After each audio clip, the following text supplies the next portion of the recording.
With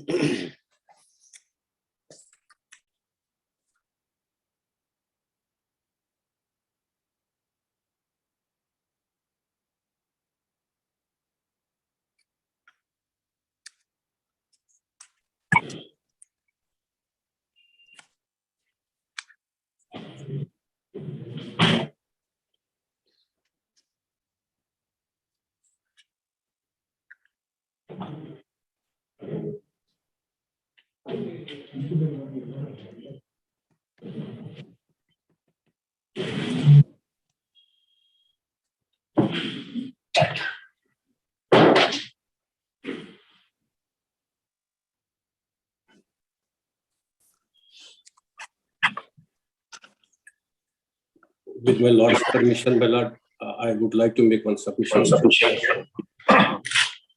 Yesterday, Yes. my Lord permit me and gave me a liberty to file a fresh petition. Yes. Lord, I have rectified those errors and particularly taken care of the query of my Lord's Honorable Justice Dixit regarding explaining the cause of action. Everything has been taken care. That is under process, my Lord. We have filed a complete set.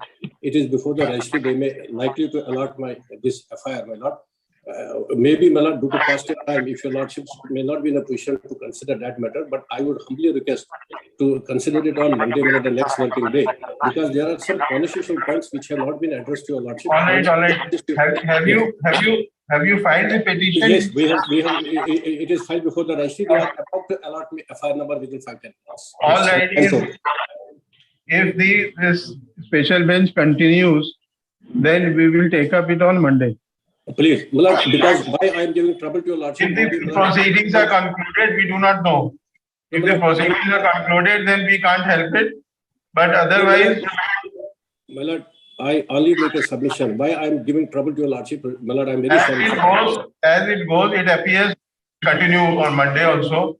And we grant you permission for Monday. My Lord, only one submission. Only one submission. That's your Lordship's greatness. My Lord, Yes. only one submission. Why I am insisting on giving trouble to All you? right, we have said we will take up on Monday. Please, my Lord. Grateful. I am so grateful. I'm so Give grateful. the permission for Monday. Please, I am so Now, grateful. With kind leave of this court, my lords, may I make a submission, my lords? yes, Lord, yesterday, your Yes. lordship dismissed my petition number 3148, my lord. So I have verified with the file, my lord. I have produced the pro forma at page number 44, my lord, 117, my lord. So my petition is complied, my lord. That is the reason registry has posted this matter for preliminary hearing, my lord. So your lordship had dismissed my petition on the ground that we have not completed the 14-2, my lord. we have passed the order. Now, I have filed We a have review petition, my lord. I have filed a review petition, my lord, in FR number 71/2022. It may kindly be connected with me, lord. All right. Obliged, my lord. Let the review petition be connected. Now, what we find that there are 3 more fresh petitions today. We'll request that all these fresh petitions, the petitioner counsel may take 10 minutes only to finish the argument. Your main arguments have been advanced on the legal issues which are before the court. So please take 10 minutes to finish your argument so that we may start with the respondents. I have not more than 10 minutes. Issue number 3. Before my learned friend begins, may I make one request, please? Yes. What may kindly recollect, an application was made on Monday for a clarification of the interim order that has been made. That application came to be rejected because of the objections made by my learned friend, Mr. Advocate Judge. And thereafter, you have made a proper application with duly supported by an affidavit. And on that, my learned friend had taken time to file objections. So far, no objections have been preferred. May I request the court to kindly take it up, take up the application. Lord, on Wednesday, Lordships had granted us 2 days time to file objections. It expires today. I'm told it is ready. It will be filed in the registry today. The next available day, Lordships may take up that. They will file the objections today. We'll take up it on It will be filed in the registry. It will be filed in the registry. Now start with the fresh cases. May I make one more request, please? Hmm. One request may kindly be considered. Monday, I had also made a submission to defer the hearing of the matter. Court was pleased to reject that prayer, but the live streaming is causing a lot of problem all over the state, and there is a lot of unrest because of the live streaming proceedings being played out of context. In that connection, the court was to observe that it may be considered live streaming may be discontinued. Was one of the observations made by this honorable court. May I request this honorable court to kindly consider that, because the live streaming has become very counterproductive, and the children are put to untold misery and hardship all over the state.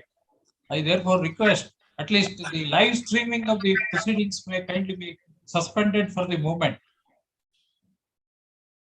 This may kindly be considered. It's a very serious issue.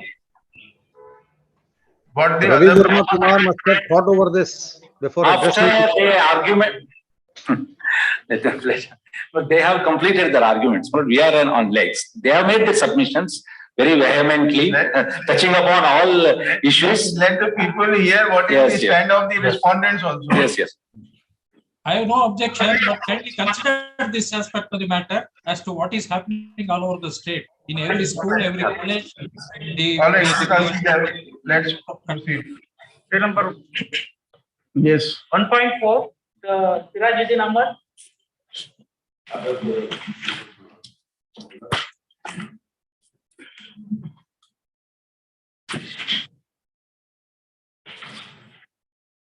Everything has been elaborately brought before this court, my lord. Mike, please put on the mic.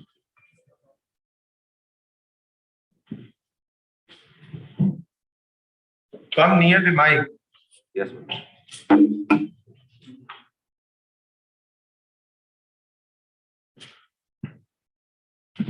My lords, Yes. I would just like to bring to this notice of this honorable court only one judgment, my lords. Only one judgment. Indian Young Lawyers Association was state of Kerala. My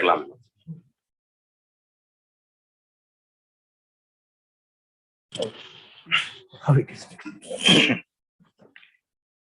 So, my brother is pointing out, come to paragraph 4 of your petition.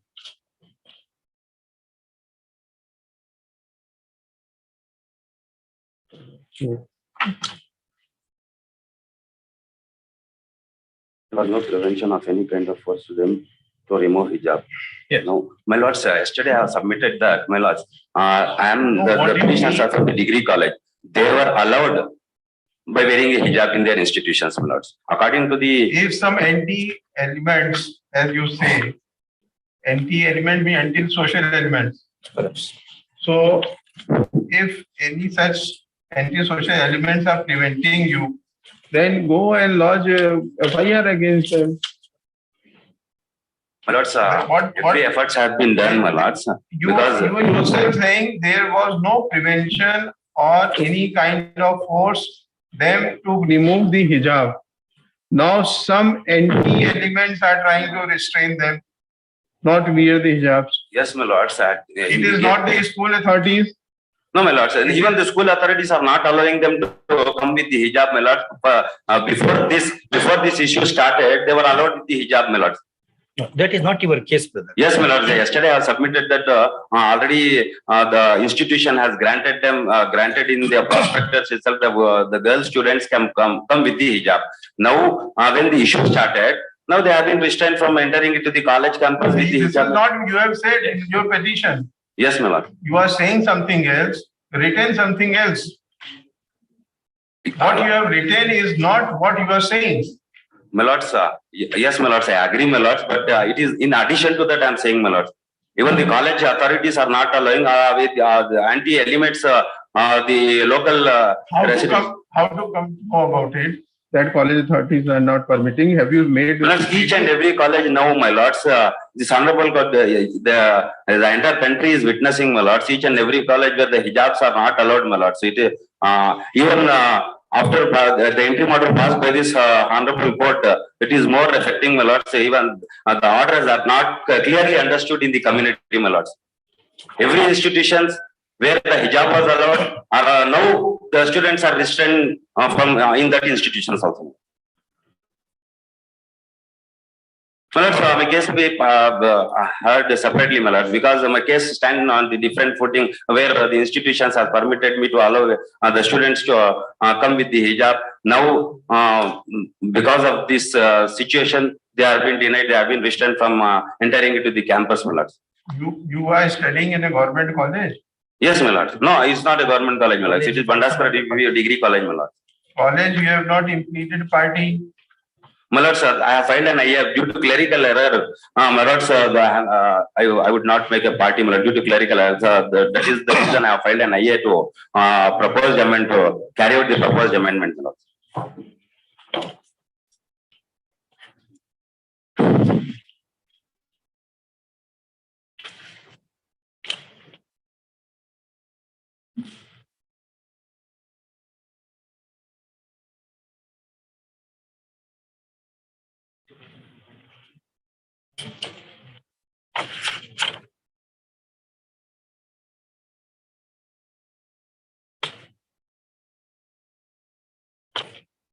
Even if, Chief, even if that application is allowed and the sentences are removed, where is the averment to the effect that college is preventing?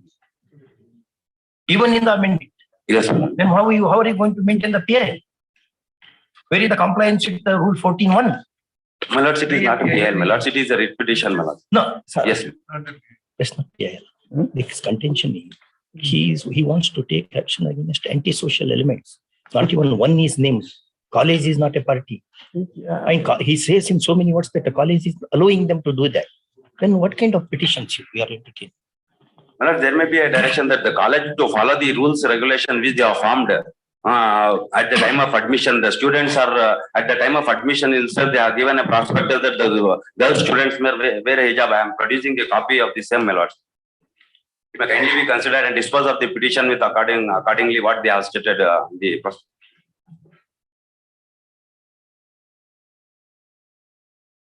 College itself is not a party.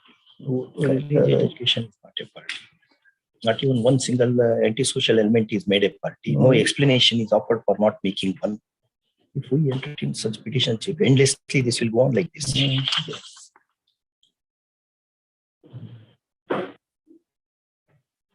It's better you find a proper petition.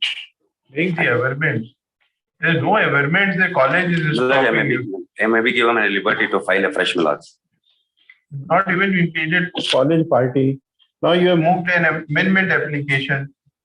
Now, what type of petition for 226 and 227 read with 482? Yes, my lords. So due to clerical error, my lords, it is that is why I have filed an IA application for because of the situation. The petition was drafted in very high And way. time is wasted. You see. My lords, I humbly request apology, my lords, because of the present situation. File proper petition will give you liberty. Oblige, my lords, with the liberty to file a petition. Under counsel for petition, this petition has been filed seeking following relief. Under counsel for the petitioner submits that inadvertently by mistake, certain errors have crept in the writ petition. As such, he may be permitted to withdraw the writ petition with liberty to file a fresh. The writ petition is accordingly dismissed as withdrawn with aforesaid liberty. Yes, next. Number 2, Chatterjee. My lord, I'm led by my senior, Mrs. Kirti Singh.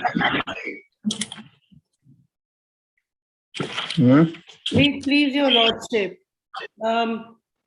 I'm here for the petitioner. There are two petitioners. One is women's organization which has been fighting for the rights of women since its very inception in 1980.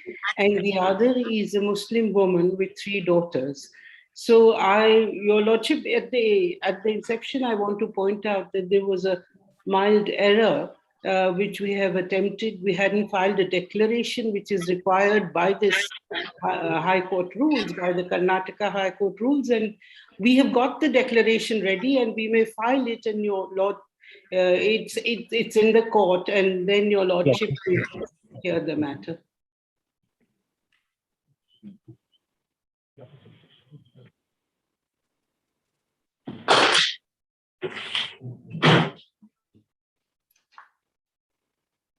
There are some other office objections as well. I think they have been removed. Is that clear, Aditya? With my lord's permission, my lord, the office objections, one pertains to a certified copy of the impugned government order not being filed. A dispensation IA has been filed for that.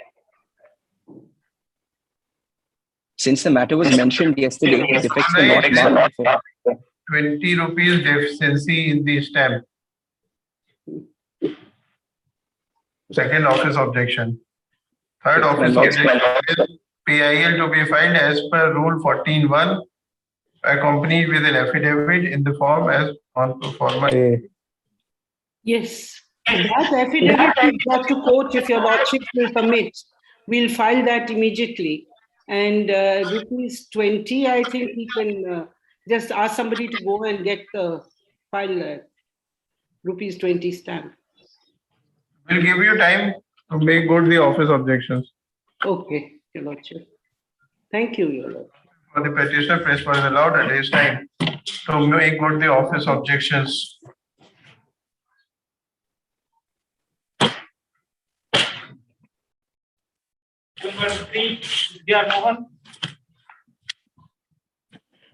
Lordship appear for the petitioner.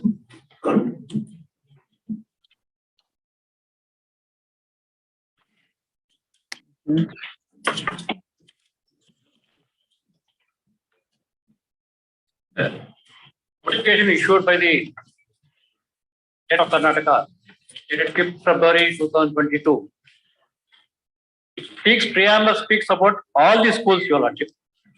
All the education institutions, schools and colleges under Section 133 of the Karnataka Education Act. So there are basically the issue cropped up is pertained to the first grade, the PU colleges in Karnataka, that way in Udupi, Your Lordship. So now, subsequent to that, this notification speaks about all the schools and colleges, including unaided private institutions also. That is what the operative portion of the notification says. So as far as these petitions are the Minority Federation Association, who have filed earlier also 2 petitions, and also the matter went up to Supreme Court and regarding language policy, as well as the right to education also. In that also, Pramati Education Society, one matter was there. There the court has laid down the law. As far as the minority institutions are concerned, they will be protected under Article 29, and that is notwithstanding Article 19 to G or whatever, wherever the restrictions are imposed. So in support of that, I want to rely on the 3 judgments, which based on which this petition is filed. If Your Lordship permit, I will only short note whatever it is there. I will just point out only 2 paragraphs here. Who is the petitioner? Petitioner is the Karnataka State Minority Education Institutions Management Federation, under which there are members of the institutions, education institutions, wherein both ICSE, CBSE, as well as the Christian schools also their members. It's a registered body. Yes, Your Lordship. Yes. That is also under the Societies Registration Act. Yes, Your Lordship. Yes, Your Lordship. The registration certificate number is also there. It is there. I can just. Now, where is your? It was registered in 646 of 2006-7 in 2006 and 7 in the year. No, where is the authorization? Where is the resolution? You are filing the writ petition Yes, on behalf of the society. Yes, Your Lordship. Is there any resolution of the society authorizing anybody to file the writ petition? Chairman himself is filing the petition. Hmm? Chairman himself is filing the petition. So no authorization is required in his behalf. Not because we have filed several writ petitions before Kindly the show town where court are earlier the also. bylaws. Show the bylaws, Yes, sir. whether the chairman is authorized. No, I have not stated that. Now, what I am saying I that think you have annexed we have been filing these petitions. There was no objection after. this Yes, sir. writ petition on behalf of the society is not maintainable like this. Then I will produce the authorized letter. There is no What you problem. will produce when we ask the question, then you people Yes, sir. say you will produce it. Because all along when we have filed several Why at petitions. all we should maintain this? No, petitions? several writ petitions we have filed, Your Lordship. In none of the writ petitions, this issue did not crop up. This is something very, very shocking. This No, I'm not. no reply. Sorry. That till now you have not been asked this No, question, so therefore- not on that. Because we have also produced register and settled in other matters also. We have a series of division bench judgments which say, in all the society would not be maintainable unless you first show the resolution of the society, Please. taking a decision to file the writ petition, and thereafter the authorization Yes. in favor of somebody on behalf of the society to file the writ Yes, sir. petition. Yes, sir. These are the basic two Yes, things. Monday- You say that this question has never cropped up. Monday I'll produce it. I'll produce the No, authorization. you will not grant you time. There's not. Because the problem is that, Your Lordship, the urgency in filing this petition is that the 5th February notification which has been ordered. You should have been careful in filing the writ petitions. This is no way of filing the writ petitions. You are unnecessarily wasting time of the court. Even earlier also the associate management of primary and secondary schools also they have And similar when you put petitions have the been question, filed. you say that this is for the first time question. And the matter, matter to constitutional bench also of the Supreme Court. That's why. This is a settled position. Your Lordship, I will just produce that authorization letter, Your Lordship. Kindly have it on Monday. I will produce that authorization, including the registration number. Something very, You get all the writ petitions which are filed also. I will furnish you. You made a Kindly mention have it on yesterday, Monday. you made a mention, we made, give you the permission, Yes, sir. everything has been done. But look at the way you have filed the petition. We are only concerned about the notification which has been issued, wherein the problem has started now where every schools and colleges also. In fact, Your Lordship order be confined to para 11, when where a CDC of the college management authorized letter, I'll produce it. Minutes of Monday, kindly have it on Monday. Adjourn on the request of counsel for the petitioner to enable him to file the bylaws of the petitioner society as well as the resolution. Yes. And resolution of the society and authorization on behalf of its president to file the instant writ petition. Yes. That one more now notification has been issued by the government, Your Lordship, circular. Saying that it applies today, it has come in papers also. you do that So the first. problem, that also I will. Please, do not waste time. Yes. Please, after filing this petition, that notification came to pass.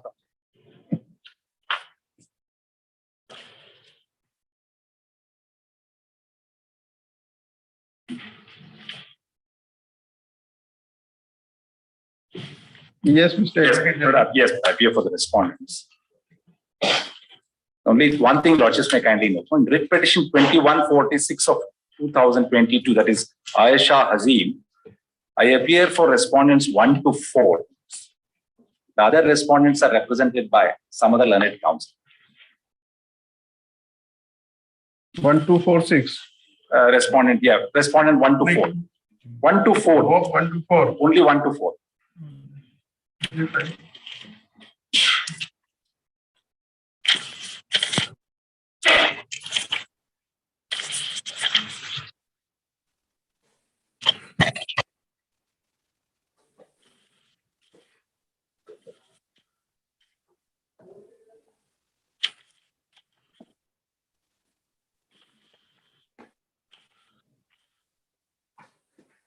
is the only petition where there are other learned counsels who are appearing for the other correspondents. Mr. Sajjan Poaya and Mr. Nagan. 1 to 5.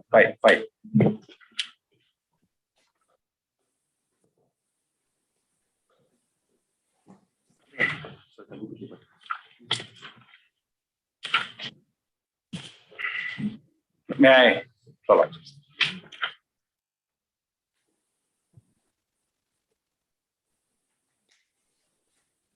You appear for 1, 2, 3, and 4. 1 to 4, Lord. And as well as 1 to 4. Not 3. 3 university. 1 to 4. 1, 2, 3, and 4. Yeah, all the 4. 1, 2, 3, and 4.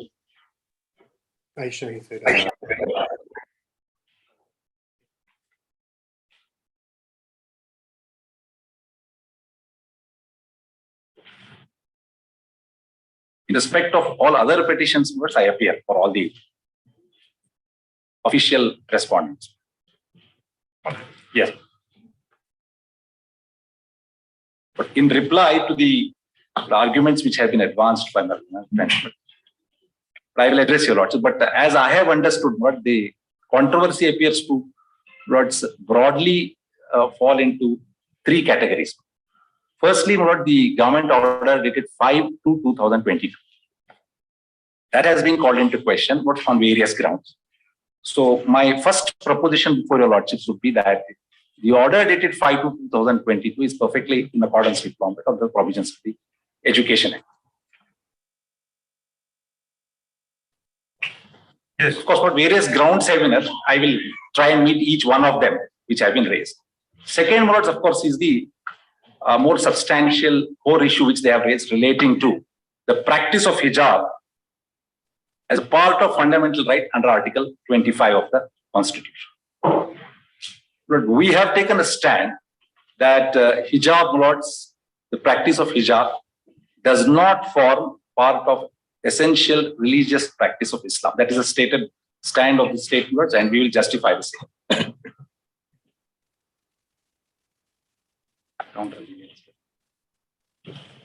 Just to make clear first, is the true intent and purpose of the impugned order? That's when you will argue very much.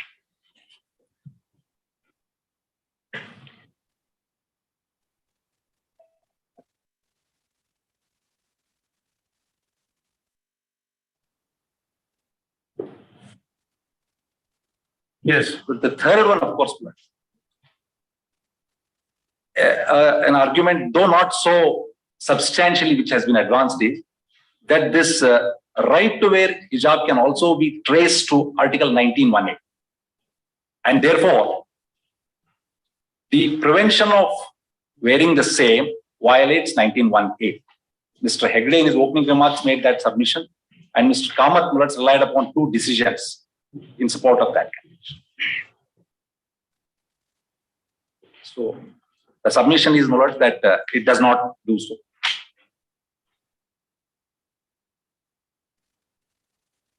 But it would be my endeavor and respectful submission before your lordships to persuade your lordships that all these 3 questions which they have raised requires to be answered in the negative. But before I address your lordships on these aspects, there is one other aspect which I must I must place before you. Yes. There is one positive proposition which the state wants to place before your lordships, and what I would leave it to your lordships to decide the same at the end of these 3 issues. And that is, according to us, the proposition is like this: but the practice of hijab to be accepted must pass the test of constitutional morality and individual dignity as enshrined and expounded by the Honorable Supreme Court in Shabarimala and Shaira Banu's case. And I'll be in a position to substantiate this proposition. This is an independent proposition which we are making for your Just let's note down the proposition. Yes, that the practice of hijab, which has now been propounded,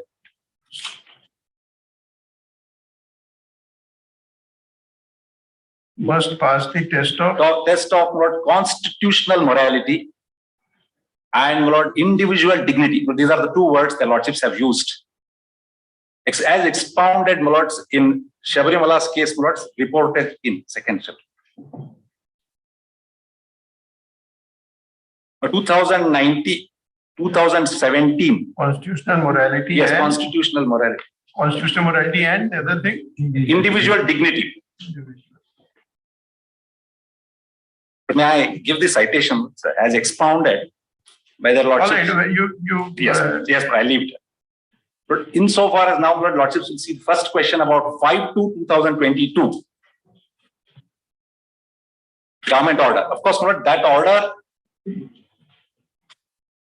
has been broadly called into question, lords. No, on this, we would like to know what is the rationality behind issuing this government order. True. I will come to that. I will just restate for my purposes, but the grounds on which it has been attacked.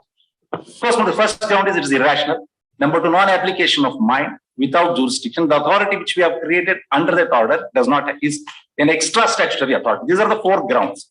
But in fact, what I wanted to place before your lordship, the rationality behind passing the order, the background behind that. All those things are subsequent. First, we will. Yes. No, the rationality of this the background of the order dated 5/2/2022. Lords, we want to trace and place it before your lordships. Lords, I have now given a compilation of documents, which are which are fundamentally documents which are filed by the respondents and petitioners together.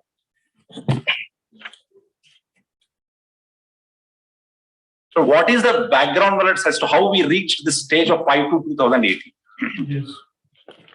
But of course, this is centric to government pre-university college Udupi.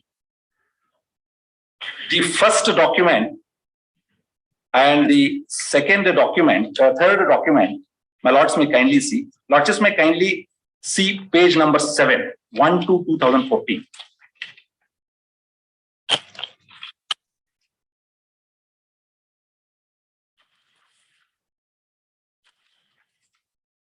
It relates to constitution of the College Development Committee.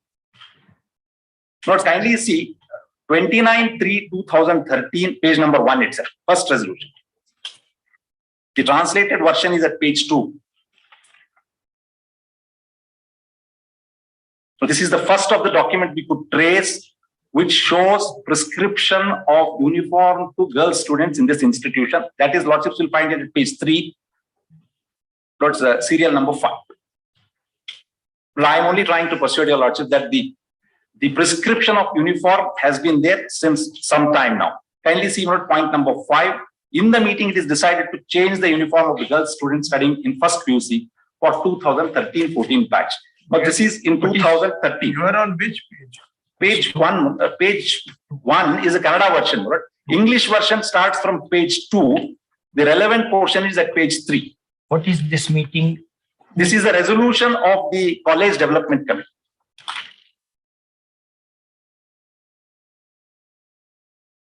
The fifth respondent college committee. Yes, that's top email in a Dinankadanto the college Abhiruddhi Samiti Sabhayalli.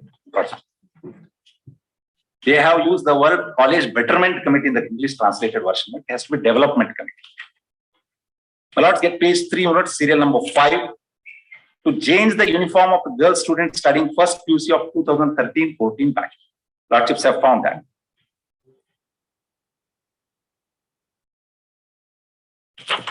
Now, lords, I will straight away take lordships to the second of the resolution, which is relevant.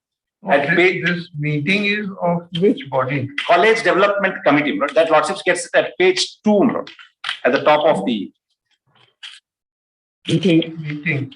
Following decisions have been taken in the College Development Committee. That translation is not correct. It's the College Betterment Committee, Development Committee.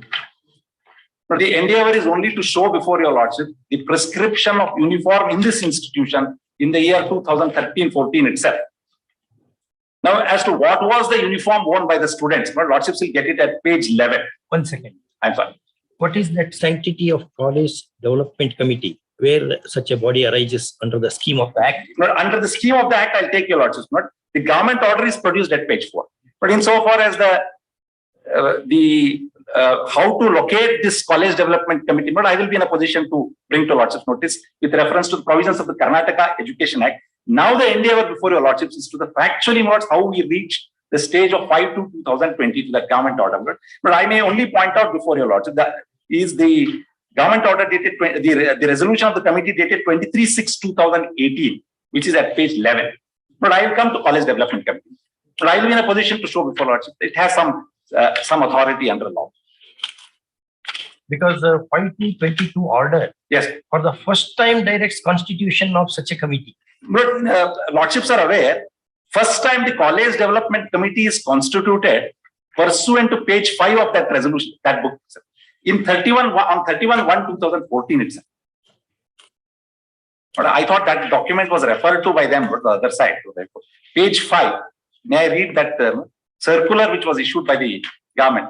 The Department of Pre-University Education is imparting first and second PUC education in state pre-university education is an important milestone in the student's life.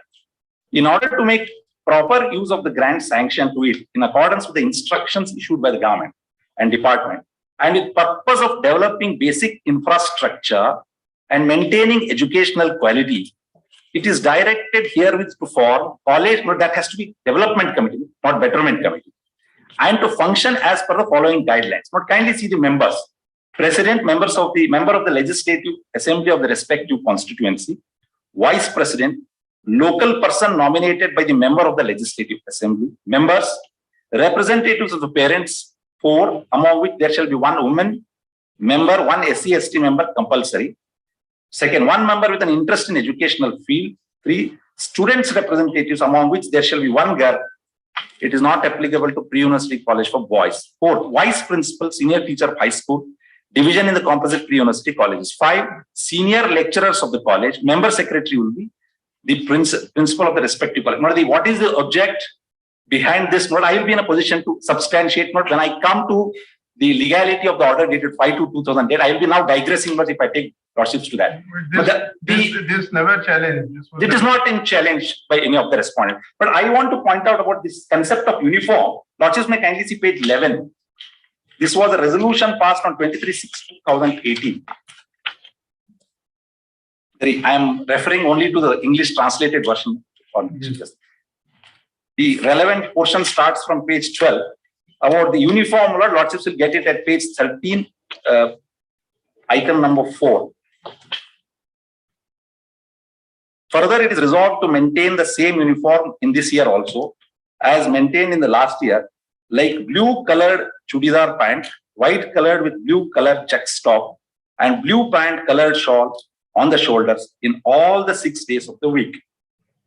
Also, it is decided to hand over the responsibility of providing the uniform to the poor girl students from donors to the Vice President, Ishpal Suvarna, and powers were given to the principal to take decision after checking the availability of the uniform in the shops. That is insofar as students who cannot afford. But the school uniform laws, which prescribe what the girls will wear, was prescribed in 2018. Even earlier it was prescribed, but this is what we got, not we are placed on. But there was no difficulty at all till December 31st, I am told, 2021, when a group of students, possibly the petitioners in these, the 6 of them, would approach the principal. This is, on fact, it has been stated in an affidavit filed by the 15th respondent before your lordships, and insisted that they will enter the college. These are girls' schools or? Girls college. It's a pre-university girls college. Girls' school. Yes, girls college. It is not co-ed. It is not a co-education. It is girls college, and I will also use the numbers of girls we have studied. How many girls are studying?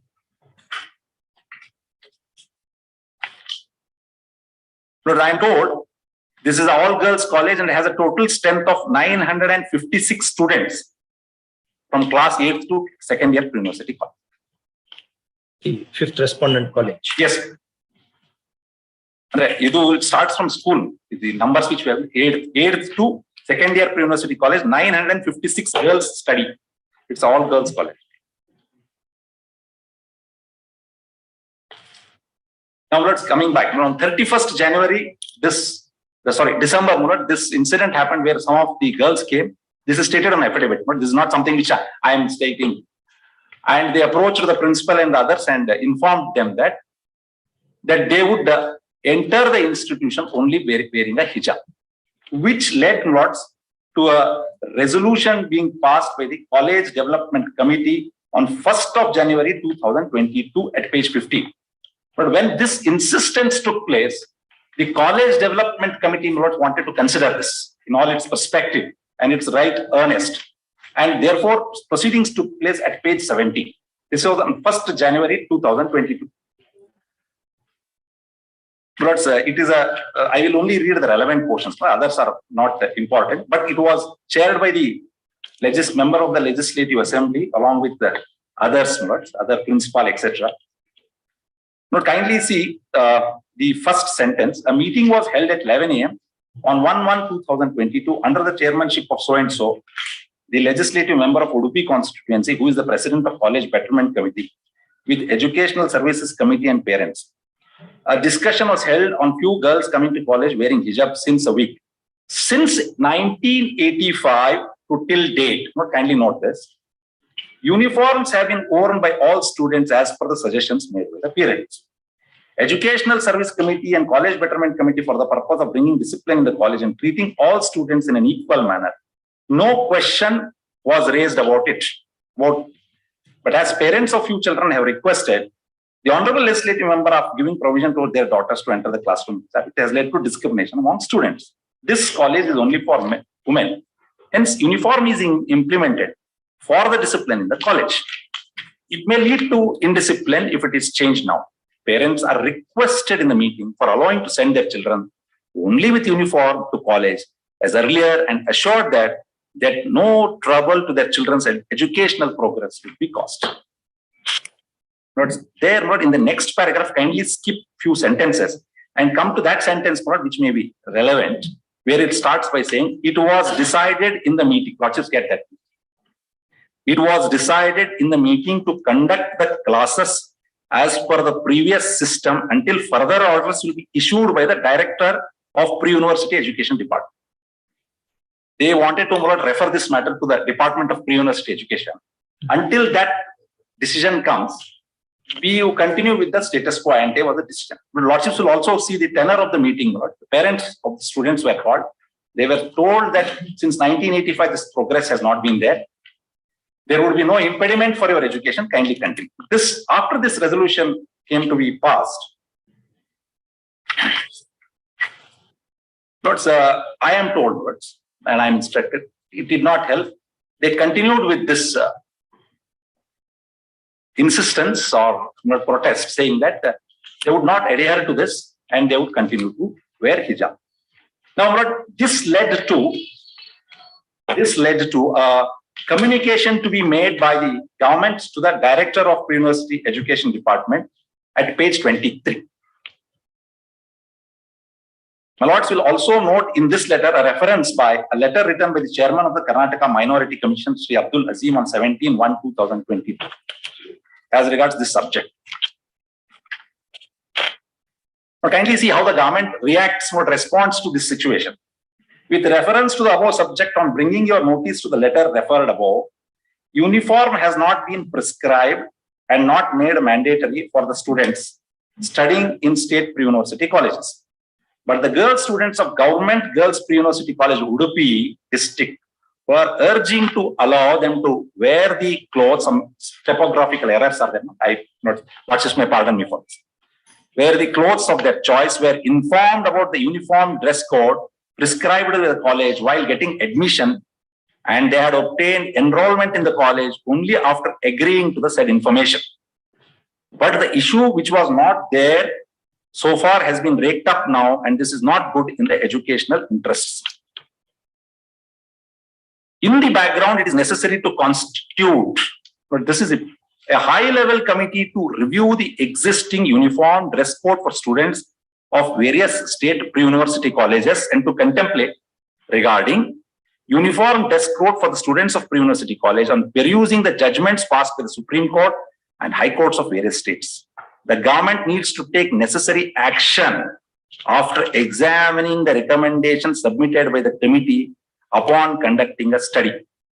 I have been directed to inform the government pre-university college, Udupi, to take measures at the level of the institution itself to maintain status quo in respect of the issue of the uniform dress code prescribed for girls. I'll pause it for a moment. When the government came to be intimated of this sensitivity of the issue, we said that we will constitute a high-level committee consisting of various persons. We'll examine what are the judgments of the courts and also the issues relating to as to whether what is the dress code to be given, including this issue relating to job.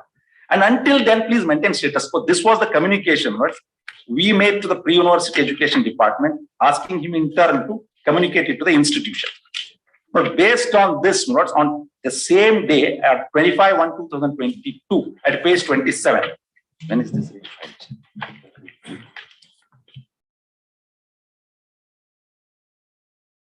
Another resolution came to be passed by the College Development Committee.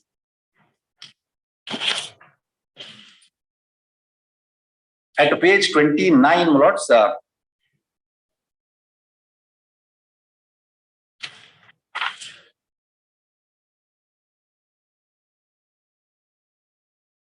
it was decided that status quo ante should be followed.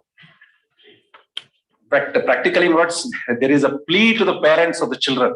Please follow whatever has been prescribed. At last paragraph, it will lead to indiscipline, etc. Institution notes that there are more than about 900,000 students studying. Because of 6 of them, it should not be affected. Anyway, this resolution came to be passed. But I will stop here. After this order came to be passed, interestingly, this writ petition was filed at this stage itself. The present writ petition, which my lords are examining, 29/1/2022, this writ came to be filed. There was no government order of 5/2/2022. There was no further resolution on 31st January, which lordships will get it later.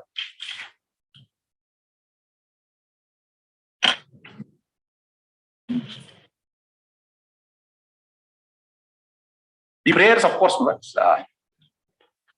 being 226 proceedings, I do not want to sound very hyper-technical, but all sorts of prayers are said. Initiate action against the MLA, initiate action against the officers, etc. And some of the grounds which have been made is that the wearing of hijab forms some sort of the right under the Act. On this note, notice was issued to the state, and state was to respond. But I am told the matter did not rest there. In the institution again, this unrest continued, which led to another resolution being passed on 31/1/2022 at page 37.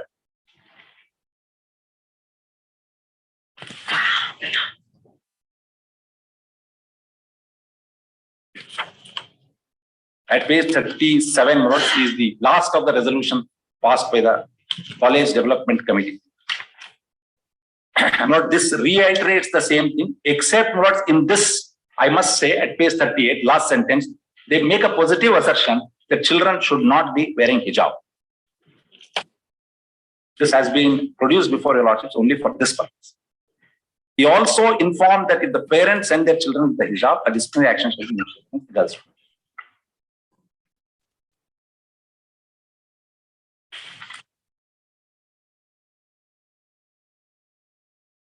But I must point out here,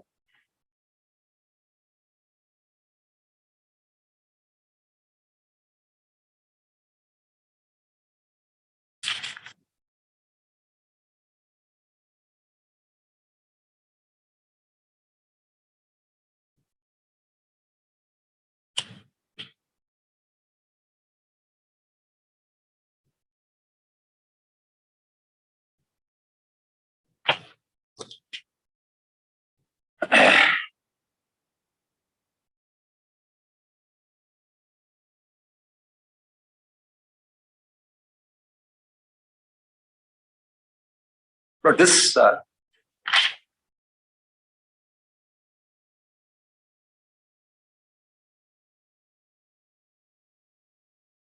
the resolution also notes something very important at page 37, second paragraph, very subtly put across by the committee. He intimated the parents that the students of all community are learning in this college, and interest of those students is very important.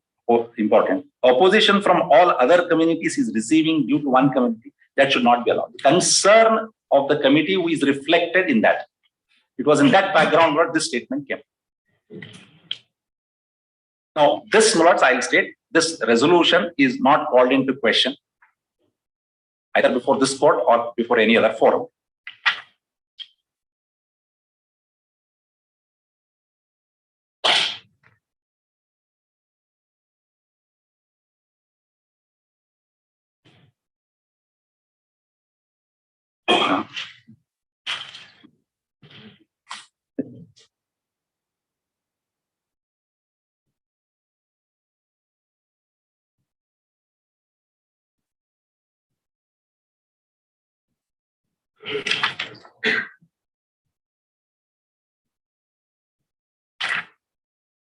Yes. Now we come to this very stage just before 5/2/2022. By this time, Lord, the state government was flooded with issues relating to that this issue of this institution is spreading to other institutions. The issue relating to wearing hijab is turned into a religious one. The intervention of the state was therefore not called for, because it did not remain localized to one institution. It was being projected as if not the state was doing something in this matter, state was intervening in this matter. But naturally, Lordships have seen what earlier we had taken a stand that we will constitute a high-level committee to look into this. But they did not heed to that. The protests and the unrest went on. It is that background, page 42, the impugned order has been passed.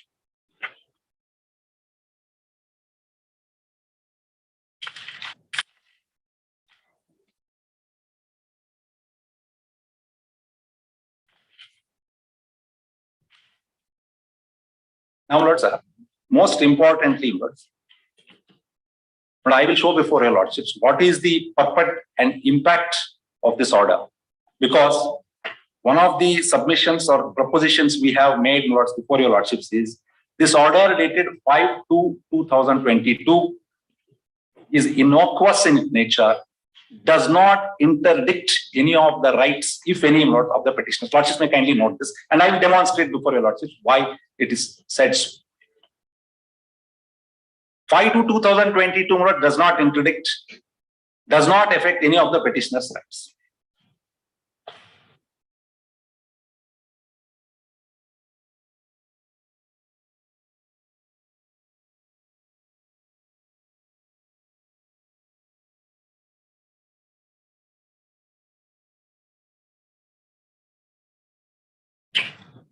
But when Mr. Kamath was submitting before your Lordships, Justice Dixit made an observation. The orders must be read as they are. There must be, words must be read in the which they are accompanied, and they cannot be read like statute words. I cannot put it across in any better manner than what his Lordships has put.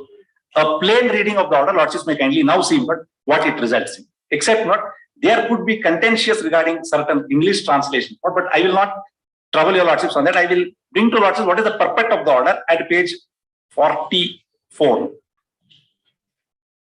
operative portion of the order.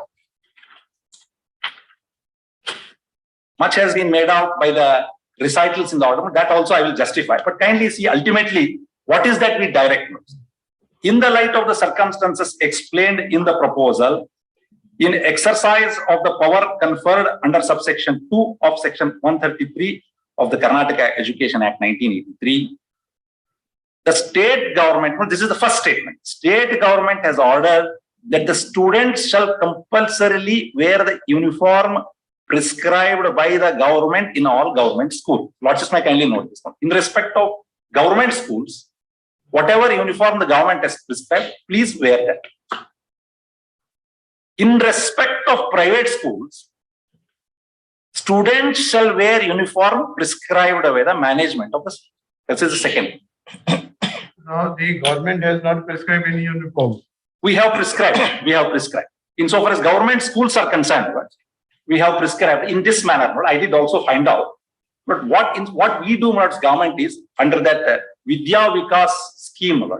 In fact, children are given free dress, free uniforms, insofar as government schools are concerned. And Uniforms have been prescribed by the development committees. no, correct. This is only for schools. This is only, the first portion relates only to school. Second portion leads to pre-university college. I'll come to it. First portion only to government schools. Government schools, what we say, whatever we have prescribed, please wear it. Insofar as private schools are concerned, we say whatever the management prescribes, please wear it. Well, not just making. Second, insofar as college, PUC colleges are concerned, we say, but it is ordered that in the colleges under the jurisdiction of Department of Pre-University Education, the uniform prescribed by the College Development Committee or the Supervisory Committee of Management of the respective colleges shall be worn by the students.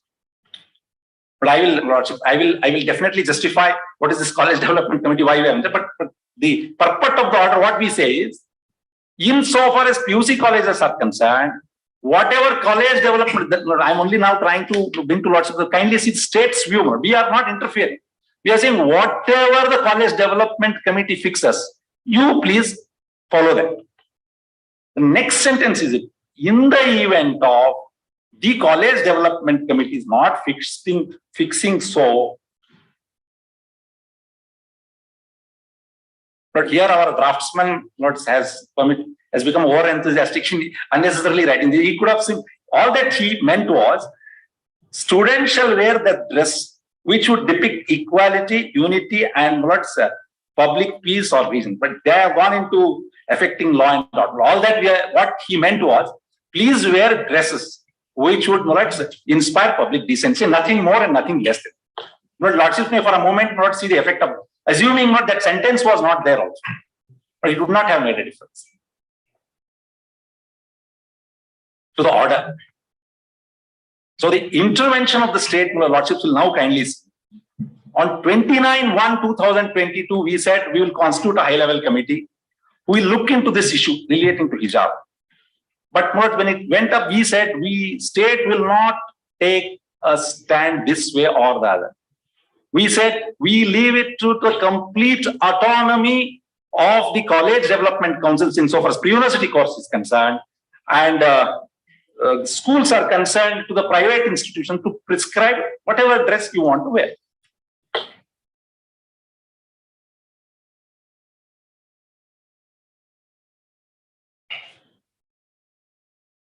Dress that goes well with the idea of equality and unity. No, but that is, yes, but what we say is in case they are not prescribed, please wear dresses which do not, not very indecent, do not go against it. Something which you could have put it across in a better word, but it does not say anything more, anything less than. The question of hijab, lords, unless they want to read something which I am not able to read, but I have read it 10 times, these two paragraphs. Question of either asking an institution to prescribe, they use that word, or prescribe hijab does not arise. Where does the state come into picture? I'll say, but I'll bring to Lord's notice why they have unnecessarily dragged us into this, made it into an issue. When Lords on a plain reading, 5/2/2022, state does not say whether we have asked them to prohibit hijab. In fact, we have given complete autonomy to the college development councils as well as to the institutions, private management institutions. All right, but no, I'll just complete this thing. After something which Lordships may kindly, after 5/2/2022, very interestingly, till this day, though my lords are hearing them, but we have not received a single complaint about any college council or a school having prescribed any resolution which has resulted in unrest, or where our intervention has been invited. What we want to know is that what is the background of this government order which you have mentioned before issuing of this government order?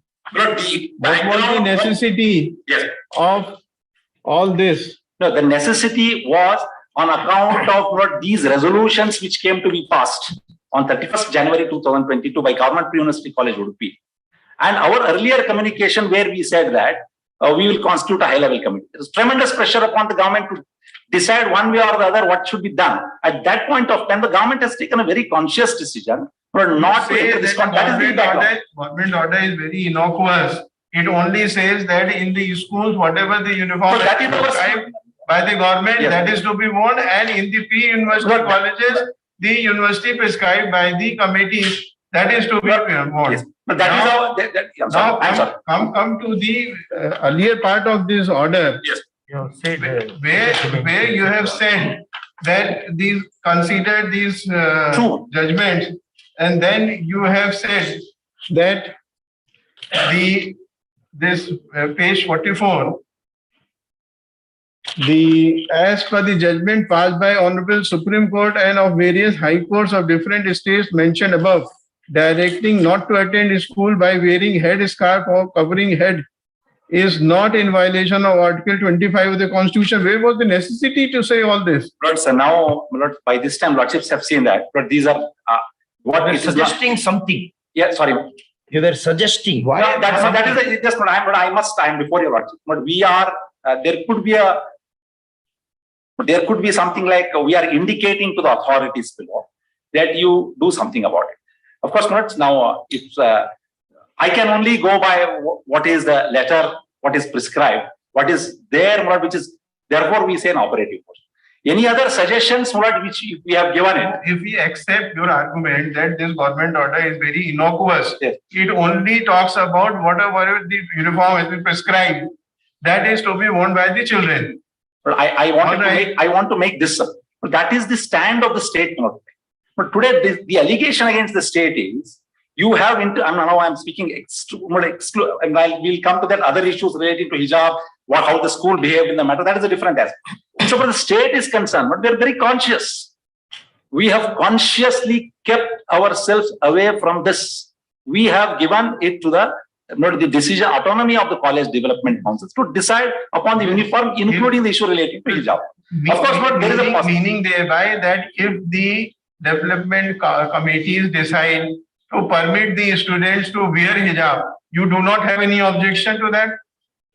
But may I respond? Yes, I'll respond to that. Well, let us say the possibility, but there is a possibility. But a college development committee may decide that we permit hijab.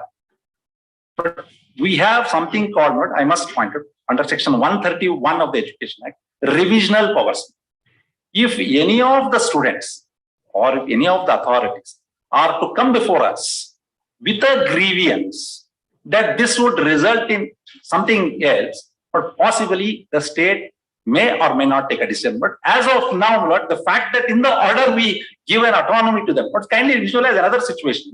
So what would have happened if I had said, I'm sorry. You mean to say another 50,000 revision petitions should be filed before the government? No, certainly not. No, certainly not. But certainly not. But we have very consciously, the state has taken a stand to the autonomy of the College Development Council to decide the issue. But the College Development Council can decide the issue one way or the other. But you have not left that option. But we have. But that is what, of course, now the question is how they have understood it. No, we have understood, right? At least judges understand. But if Lordships feel that the paragraph just above the operative portion indicates that hijab should be banned or proscribed. But I will clarify more as an advocate general. That is not the purport of the order. No, in so many words, you have not stated wearing of hijab should be prohibited. You have not articulatedly put it. But for a commoner, these orders address common people, market people, punctus punctilio people. Is it not? These orders are meant for that only. College teachers, students, parents, members of the CDC. How they will interpret this, how they will. I will answer the question straight. But I will state once again before your Lordship, what is the conscious stand of the state? But conscious stand of the state, I'm with all responsibility, I'll make the statement. Is what we do not want to intervene in these matters. insofar as it relates to religious symbol issues matters in the educational institution. The reason is this: if we are to, let us say, if we are, instead of doing this exercise, roundabout exercise, we could have very well, I'm not sure what would have been its validity before your lordship. We could have very well said that on an examination made by us, let us say the order was to say, the insistence of students to wear hijab according to us would lead to disruption of a secular atmosphere in the institution, thereby degrading the academic standards. Now, I'm just bringing to that. Therefore, we direct each of the college development councils to prevent and prohibit headscarves, which is called hijab. I do not know whether they could have passed that order. But if the state wanted to do so, nothing prevented it from doing so. Why I am making this submission for your lordships? In all responsibilities, this is the stated stand of the state. We did not want to intervene. And if we lordships ask us to take a stand on these issues, possibly, that is the reason I mentioned 131. There is one provision, but if somebody comes before us, and says that they have permitted CDC, which is not, for whatever reason, possibly it may require some amount of thinking and elaborate consideration before a decision is taken. Now, let's coming back, all that I am saying before your lordships is, penultimate paragraph above the operative portion does not, lordships have said that may give an indication, but my submission before your lordships is all that it records is a judgment of the Kerala High Court, Supreme Court in Kerala High Court. What was the necessity to mention all this? But that is to say that this government order is an innocuous order. The background was this SDMC, the Udupi government colleges issue, which was the foundation for this. But finally, the government took a decision. Not all that I am bringing to lordships notices, and what this is, state is not stating this before your lordships. By the order, we have not instructed, and we have left it to the autonomy of the state. No, let us After having said so, yes. let us understand the effect of the order. Yeah. Do you mean to say that the paragraph which Honorable Chief Justice has confronted you with, the one which is just above the operative portion, yes, operative portion, whether the colleges or the schools, whichever, can they ignore that and prescribe the? But may I answer? Yes. But I am not saying it. The government order says, you put stand which I have taken on the issue of hijab, but we have filed an affidavit, and I will justify before you on a different issue, on a constitutional issue. No, that we are only on geo right now. But this issue, we have left it to the complete autonomy and decision-making process of the institution. But I cannot improvise or say something about the government order beyond what it is stated. But if this gives an indication, that paragraph, which it gives an indication to the institution, it is something which the institutions must understand. But of course, not that paragraph also, lordships have seen, is nothing but not recording the judgment of the various high courts. Now, Kerala too. We just wanted to know the necessity of mentioning all these judgments and thereafter recording your conclusion and thereafter issuing the government order. No, on a better advice, possibly those things could have been avoided. But now that they are there, but my endeavor before your lordships is, yesterday I was thinking of this. Yesterday I was thinking of. It appears that they do not take your advice. Sometimes it is less said the better, they say. But the government officials are very good in these things. I do not know how in this one they are always. But anyway, all that the submission which I am making before, the legal submission I am making before your lordships is the attack on this government order dated 5/2/2022, saying that is irrational, it gives a communal color. I mean, it discriminates Muslim women under 15. One absolutely is without basis. Absolutely without basis. Not only we have stated that, so my statement, lordships may record, we have left it to the institution. I have repeated it number of times. That we have noted. Yes. It does The not other affect, aspect, you say that it does not affect the right of it does not, on a plain reading, it does not. And it is totally an innocuous government order, and government has left it to the institutions to decide about the issue of the uniform. And and there is nothing but post facto this order. There is nothing before a lordships, wherein some committees have come before the college and said, look at the state government directed us to do so, therefore we are prohibited. The petitioners have not placed anything before. Now let's come to the next. I'll come to this note, I'll have to say something else before. Now, Lord, this order, therefore, Lord's innocuous, does not contradict, therefore, no cause of action. Lord's is my kindness. Now, Mr. Kamath, Lord's two submissions he made, non-application of mind, he said.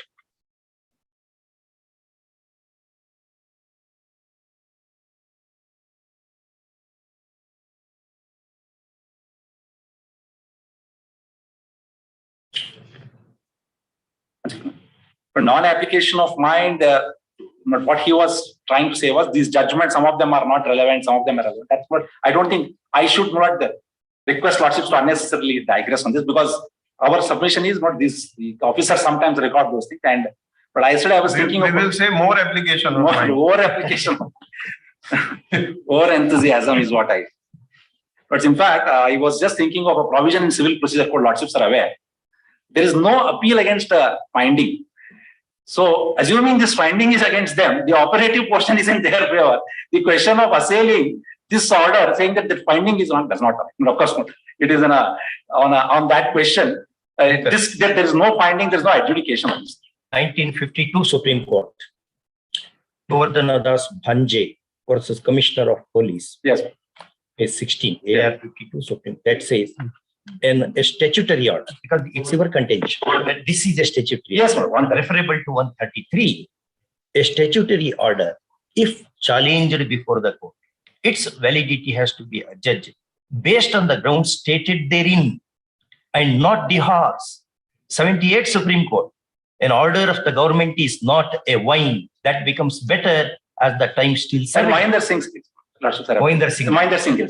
78 Supreme Court. Mahinder Singh. Constitution. Mahinder Singh's case, but all that I was not on the technical. What I was trying to bring to these findings, these observations made in the court, or something which do not form the foundation, because as they say, ultimately the operative portion itself decides the issue.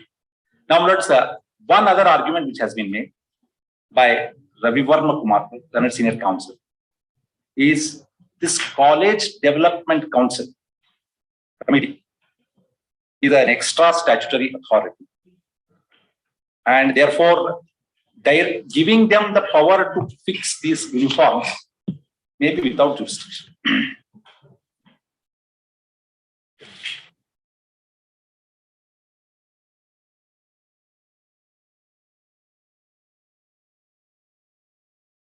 He also said that government has yet to take a final decision with respect to that you have constituted a high level. Yes, 29th January. That is correct. That is correct. So the high level committee has not yet taken any decision. Government has yet to take any decision with respect to the issue of uniform. Correct. That is correct. For this. Or at least you should have stated, we had earlier thought of constituting the committee. Now there is so much tumult in the society. Therefore, we give up that decision and make this order. That's not your case. Even in the pleadings, you have not stated that. Earlier, that high-level committee which we wanted to constitute was in reference to number of representations we received. Now we have left it to this college development councils. But possibly the idea of continuing with the high-level committee, I do not know what the government has in mind, but I do not have instructions as to whether they have given up or they still want to continue also is something which I can find out. So whether it will not amount to that this government order of 5th of February was premature.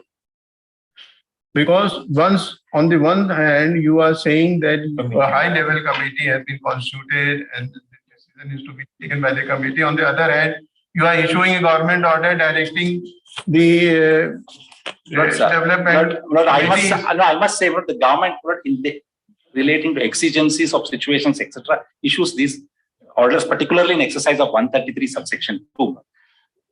There are arrangements which are made, but it does not have any prejudicial effect to anyone. And so, but it will not amount to contradictory stand of the state government. No, certainly not. The reason is not because 29th Lordships. I showed for your Lordship the rules.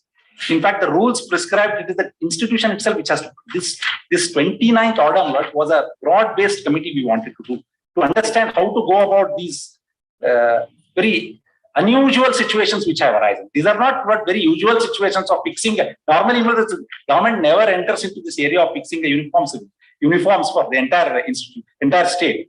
This was an unusual situation came up, and therefore that committee has been formed. It is a question of contradiction. Now we say that College Development Council shall fix these uniform, but this is in accordance with section 133.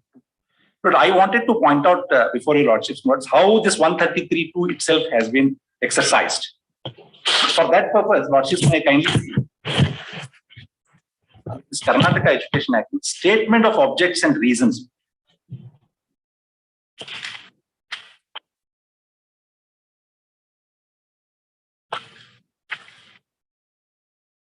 Yes, I'll just. Therefore, this is an unusual act, lordships have seen it. Karnataka Education Act 83, but it came into force only with effect from 1/1/1995.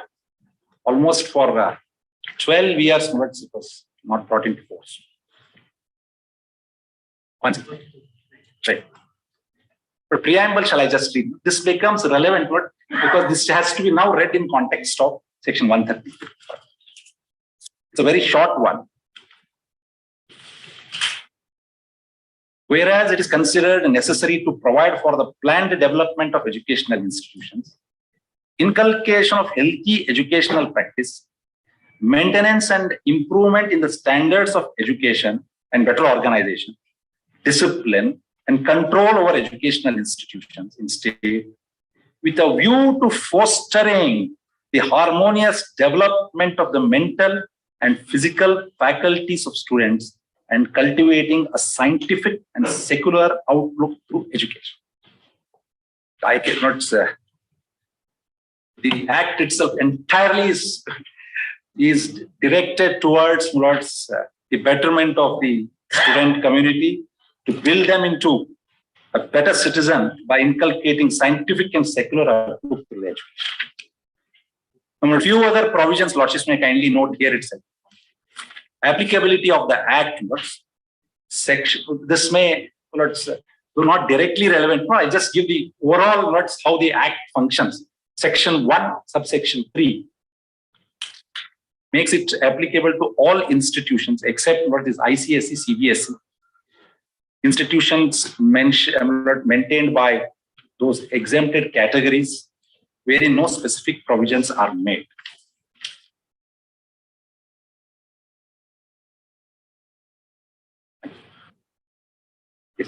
It's in some amendment, I'm told. They amended the act itself, bringing the ICSE.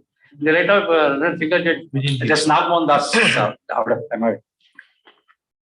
but may I draw lordship's attention to the definition of education institution, which maybe becomes related. Section 2, subsection 14 means any institution imparting education referred to in section 3 and includes a private education. Therefore, a government institution and a private educational institutions are covered. And what is now important is lordships may kindly note the definition of recognized educational institution. The reason is that this word appears in Rule 11 of fixation of uniform. Kindly see 2 subsection 30. Recognized educational institution means an educational institution recognized under this act and includes one deemed to be recognized thereunder. That is what's registered, recognized, and deemed to have been recognized. But the scheme of the act is what when a private educational institution is set up, they seek a formal recognition to the government under section 30 process mechanism. 30. Section 30. What is section 6?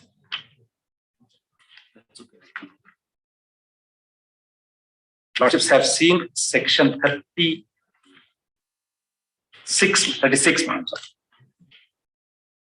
36 relates to recognition of a private educational institution.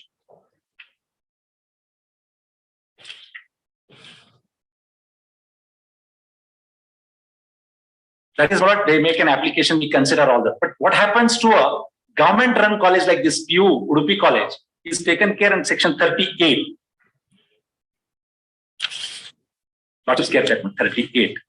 Notwithstanding anything contained in section 36, educational institutions established and run by the state government or any authority, sponsored by the central, or state government or by a local authority and approved by the competent authority in accordance with such conditions as may be prescribed shall be deemed to be educational institution recognized. Therefore, words, we are deemed recognized. No, formal recognition is necessary. Yes, okay, yeah. So the reason why I'm mentioning this words is under Rule 11, words, they speak of a recognized educational institution which will fix the uniforms. But insofar as, since we are addressing this issue relating to College Development Council, kindly see how a private educational institution is managed. And that lordships will get it at page 40, section 41.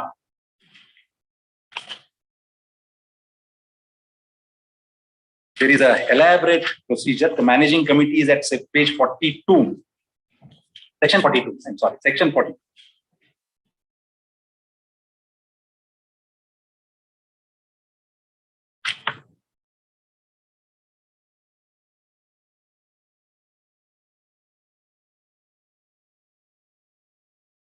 That is more lordships are fully aware of private education, how managed. Interestingly, I'll pass it for a government PU college. There is no concept of a managing committee. Now, kindly see Rule 11 once again for the fixation of uniform. Lordships have get that. That Rule 11 of this Karnataka Educational Institution Classification Regulation Rules 1995. Provision of uniform clothing, textbook, etc. Every recognized educational institution may specify its own set of uniforms. Such uniform, once specified, shall not be changed within a period of next 5 years. Very innocuous provision, no difficulty, but now it has been made a bone of contention. Every recognized educational institution shall fix up. Now, lordships have seen, insofar as the private educational institution which is recognized is concerned, has a managing committee. For whatever reason, insofar as our colleges are concerned, we do not have a managing committee. The question, therefore, before the government was, and who should fix it? Somebody has to do it to fix the uniform on behalf of the recognized education.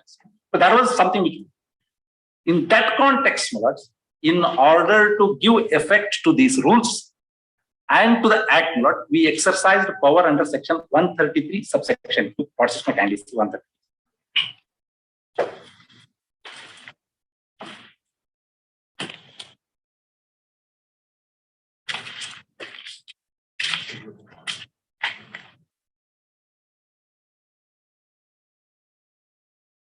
133? Of course, this is some sort of a residuary powers, overriding powers, or something which lordships may characterize it. Subsection 2, the state government may give such directions to any educational institution or tutorial institution as in its opinion are necessary or expedient for carrying out the purposes of this Act, or to give effect to any of the provisions contained therein, or of any rules or orders made thereunder, and the governing council or the owner, as the case may be, of such institution shall comply with such every institution. Subsection 3 also, lordships may kindly see, the state government may give such directions to the officer or authorities under its control as in the opinion are necessary or expedient for carrying out the purpose of this Act, and shall the duty of such officer or authority to comply with that. I'll just leave. Though I am tempted to cite 143 also, 142, which is power of to remove difficulties. I'll just only bring to lordships notice that we had to put this Act into operation, this rule into operation. We did not have anything. We have time. So what is interesting, which lordships will note now, is that college has not called into question this order. The constitution of College Development Council is not for the first time we have constituted, it is there since 2014, and it performs various other functions as well.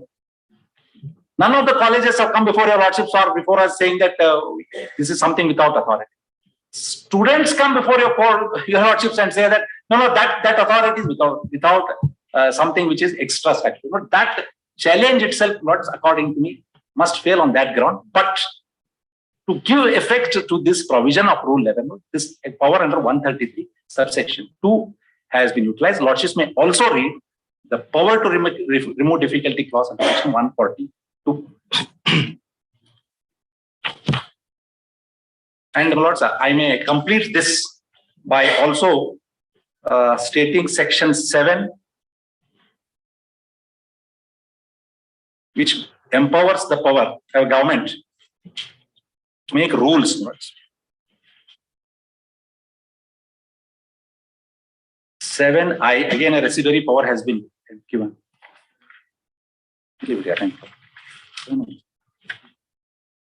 But this is not generally such removal of difficulty clauses appear in new policy evolvement. Yes. There, orders made under such provisions, going by the patterns of the orders, perhaps with your Yes. long experience, you might have seen them. Such orders quote that section No, I understand. for the purpose of removal of the difficulty. No, I am completely in your hands. This is something which we improvised, the Henry VIII clause concept, which we used in wherever we. But 133 subsection 2 is what we have. This is ultimately what I was thinking of. This I was thinking about whom shall we. If I had said given it to the principal, Ravi Varma Kumar sir would have come and said, no, he's an employee. Why did you give it to him? If I had given it to DDP, I would have said, no, he's an officer. We have given it, but there was criticism to this SDPI. CDC. I want to place on record something. But kindly look at the Constitution. There cannot be more representative character.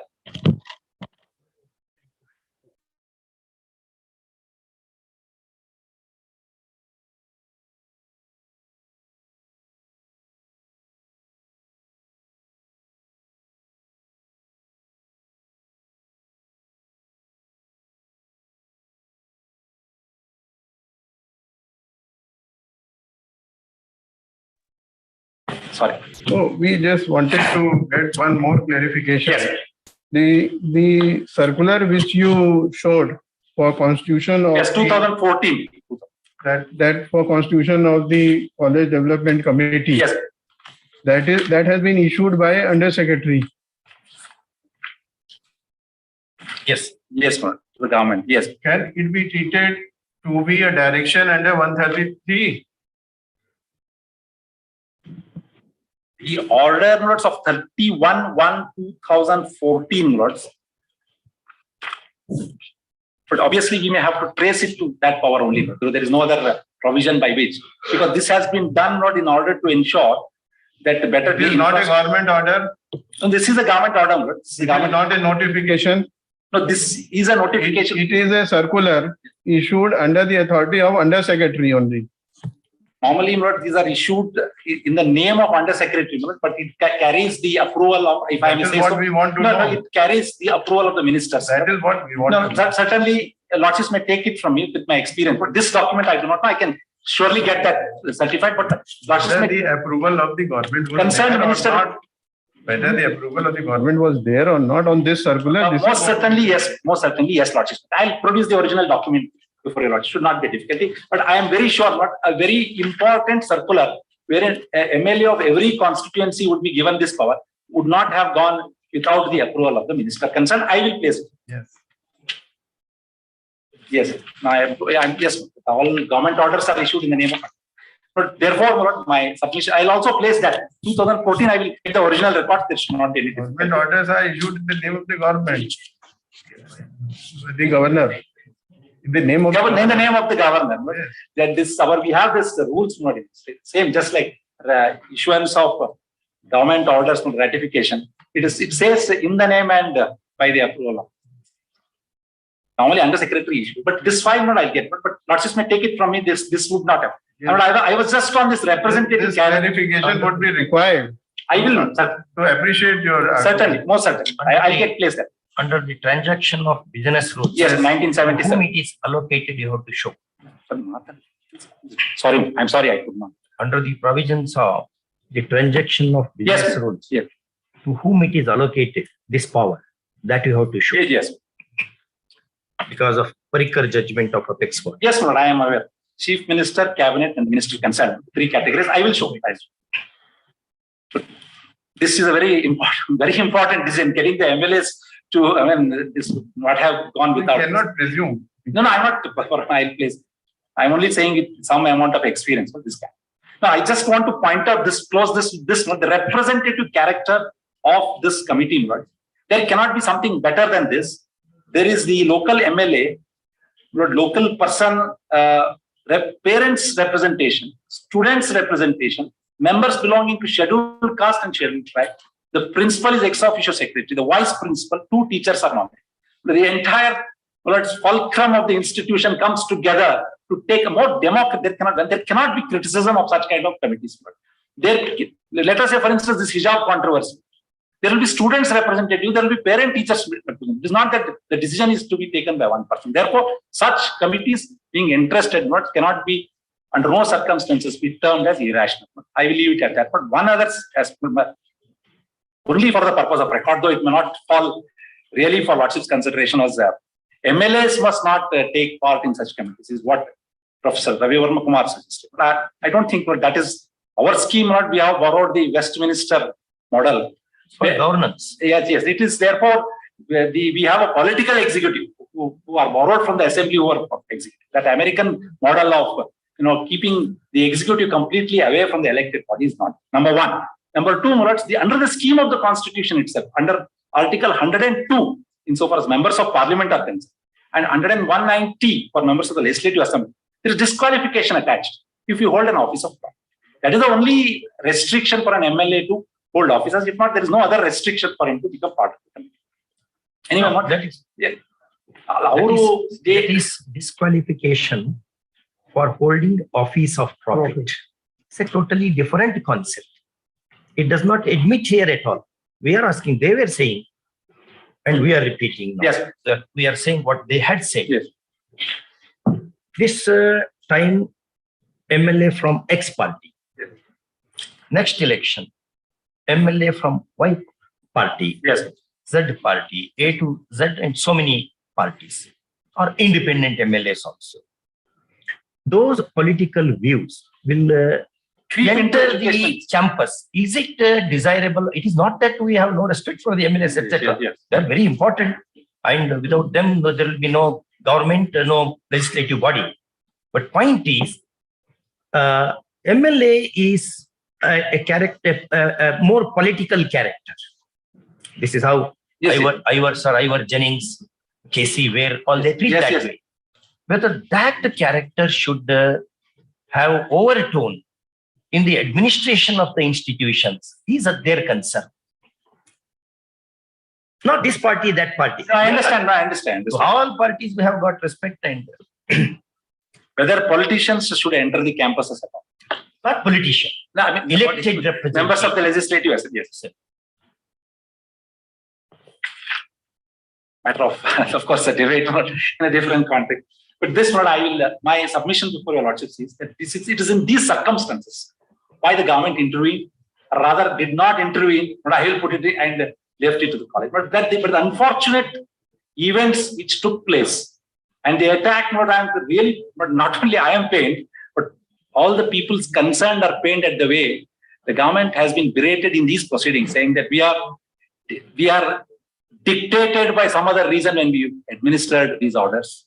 We have discriminated girls and women on the basis of these are not something, absolutely not, with all emphasis, with all humility at my command, I want to place before your Lordships and before a constitutional court. The state believes in treating everyone equal. And that we stand emphatically exhibited in this government order when we said we leave it to the courts. There is another aspect. Yes. If there is a MLA as the chairman, yes, kindly look into the text of your order. Yes.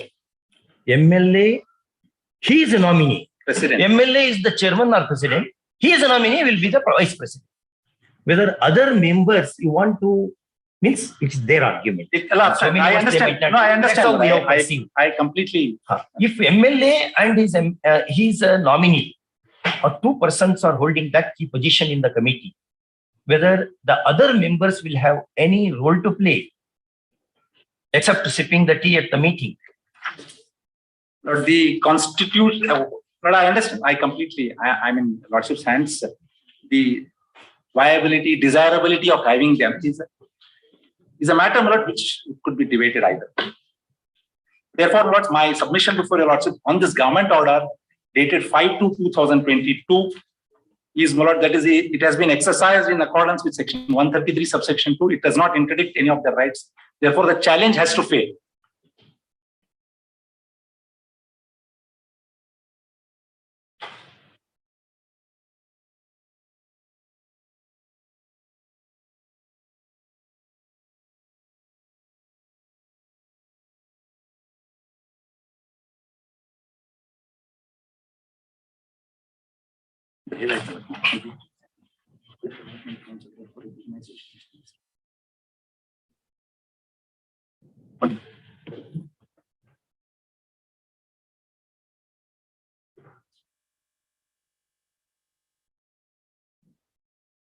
Lords may also note no challenge to any of these orders which have been passed.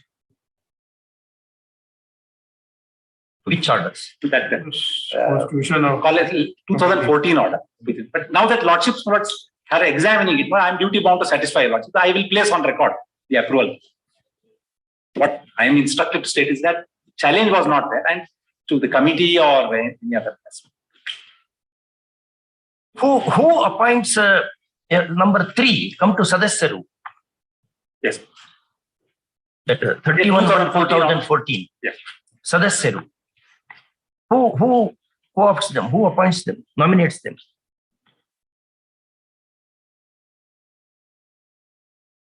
I'll have to find out whether it is done by the government or by the local committees. I'll have to find out. Let me.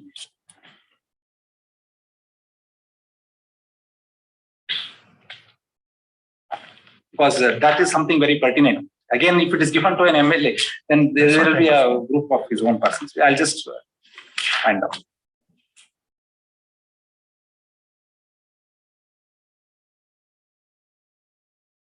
Of course, more contentious committees have been in the school development managing committees for SDMCs, which have there of course a lot of issues takes.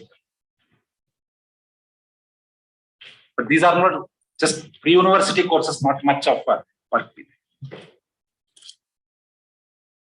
Now we come to the second. Yes, second. I'll add that. Yes.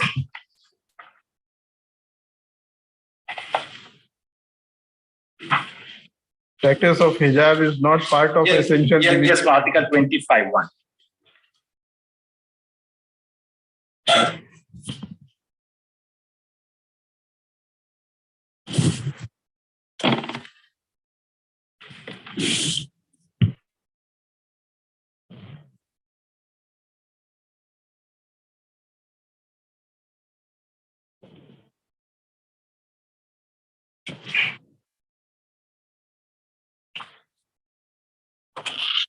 But before Lordships go this issue, just one sentence I want to say. Kindly see the method and manner, my lords, which the government order has been assailed before you. That's something which my lords, I request Lordships to kindly take note. When it did not affect them, and that too, the timing 5/2/2022 is the order, subsequent to which no committees have fixed anything or there has been no controversy at all. Therefore, that is something which my lords may kindly take note of. Now, Lord, the students now say in some of the petitions, of course, in this petition, this Ayesha Hazim Almas petition, this prayer is not there, but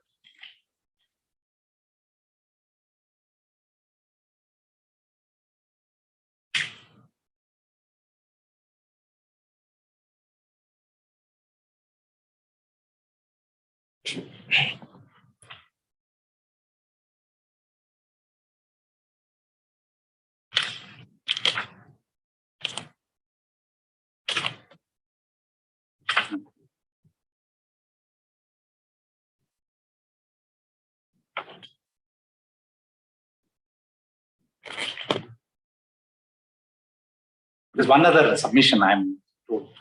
But there is provision under the Act where students, in case they find any difficulty such to give a representation to the parent-teacher committee, which is constituted under Rule 12, and to the government under 131. No, I'm just bringing it. No student would, except for approaching your lordships directly under 226. No Against, such. Against what? Which order? No, parent-teacher committee, lords, Rule 12. No, that's all right. Now there is a government order. You mean to say the government order should be challenged before the government? Not 5 to This is like seizures order going to be challenged before seizures. Not 5 to 2. This grievance about not permitting hijab being worn, etc. Nothing has come before the government by way of a normal situation. That is what the normal students are expected to do. What is that committee? So, student parent-teacher committee constituted under Rule 12. To a redressal of the grievances of the students.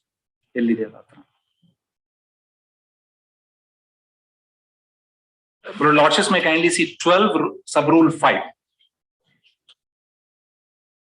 to redress the grievances of the students and their parents, if any.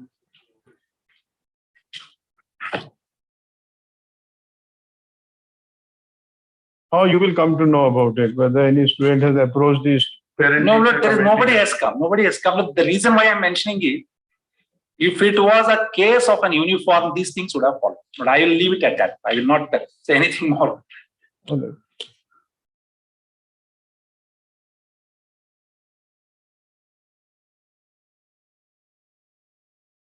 No, I'm told not to say that. There is no such grievances have been made.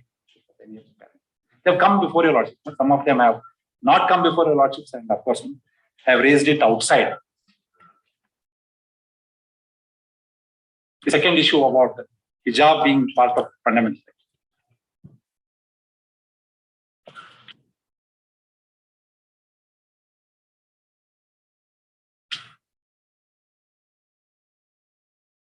But they say now, of course, the way they have put it across is Mr. Kamath in primarily. They say that wearing of hijab forms part of essential religious practice. It does not, this is how I want it, this does not come in conflict with public morality, or rather morality, public order, or health. Neither does it interdict any other rights under Part 3.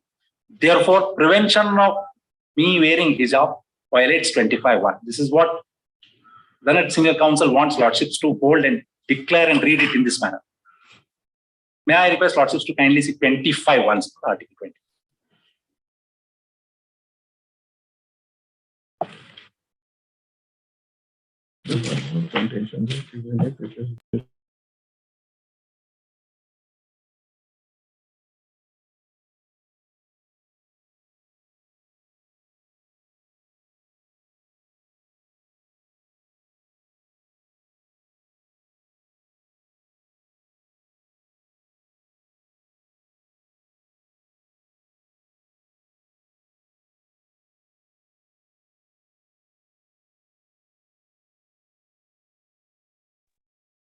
Yes. Want to Yes. refresh our memories. There was one argument by another senior advocate, Mr. Yusuf, that even if it is not treated to be essential religious practice, wearing of hijab, Yes.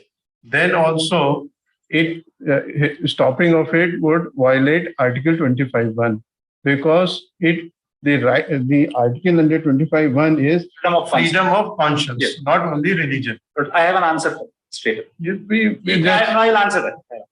But 25 lordships have to see once again. Lordships have read it number of times. We have made lordships read it again and again. There is no res judicata for reading. I have to be conscious. Pardon me. We're happy reading with you also. Just once, not just. Freedom of conscience and free profession. Justice Dixit. Yes. Yes. Freedom of conscience and free profession, practice and propagation of religion, subject to public order, then morality and health. And to the other provisions of this part, there is a comma. All persons are equally entitled to freedom of conscience and the right freely to profess, practice, and propagate religion rights. But this is what I was looking right from Article 12 to 32. None of the fundamental rights must have a clause something like this. Lordships have kind. It non-obstant clause, if I have to say, very difficult for fundamental rights to say so. But still, it starts by saying subject to. This is what we pointed out. On the first day, Honorable Chief Justice pointed out that one only. So this was something very subject to public order, morality and health. There's one other distinction I want to point out before your lordships, but just so that lordships will kindly see. How is it distinct from 25(2)? Is, my lords, 25(2). This is something which I have noticed. This speaks of the power of the state to restrict or regulate by way of an order. What you kindly see. Nothing in this article shall affect the operation of any existing law or prevent the state from making any law to restrict or regulate. 25(1) does not speak of any law to be made by the state. There is a definite object behind that, but I will demonstrate. Similarly, 19(2), Lordships, the freedoms available under 19(1) series can be restricted under 19(2) onwards by way of a law. So therefore, the 19(1) rights can be restricted, regulated by way of a law under 19, well, law to be made by the state. 25(2), again, law to be made by the state. The concept of law to be made by a state is conspicuously absent in 25(1). It speaks of subject to public order, morality, and health.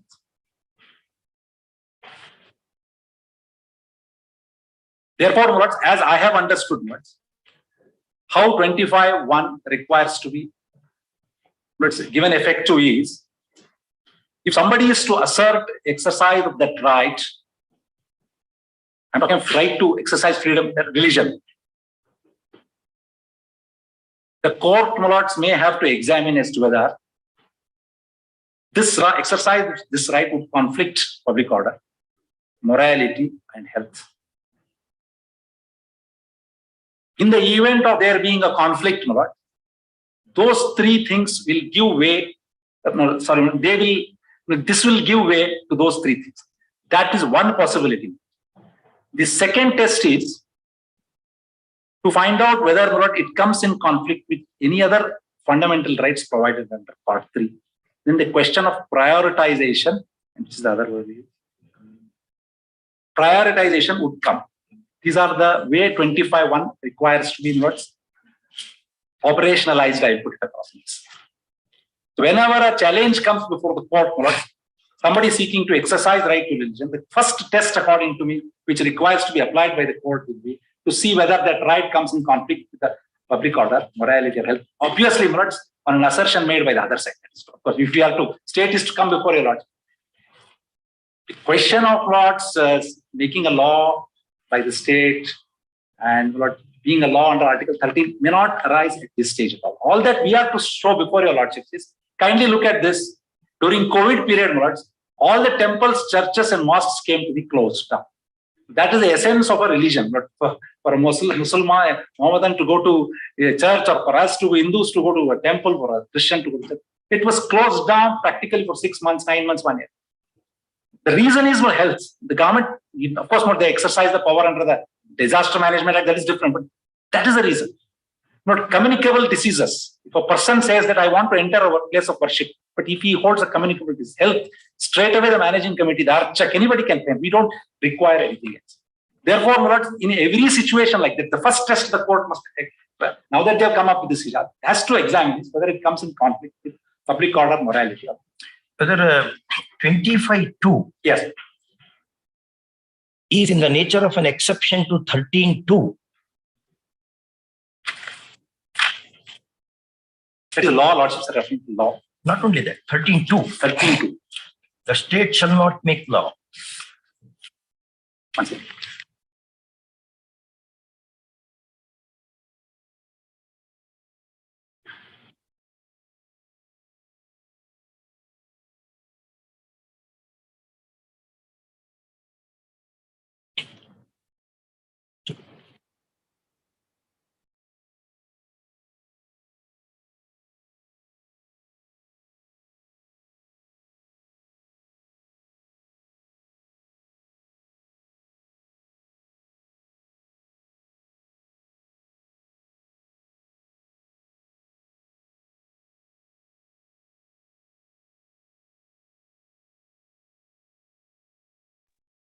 That we are dealing with the most sacred portion of the Constitution. I do not want to immediately react. Let me get back. But prima facie, what I would feel is it speaks of abridgment or taking away the rights. This speaks of regulating and restricting. That is one possible distinction which can be drawn. And certainly, if it is to be held that the abridgment and restriction can be equated, then it becomes a exception, but I'm not very sure. Can we draw any exception? We can draw any. Have interpreted these. I will examine. I'll surely examine. But I was on 25-1, therefore, the first test, Lordships may have to examine. This is second test, Lordships may have to examine whether this comes in conflict with any of the rights. Now, it also speaks of, with Lordships, Honorable Chief Justice, of very interestingly, freedom of conscience and the right to practice religion.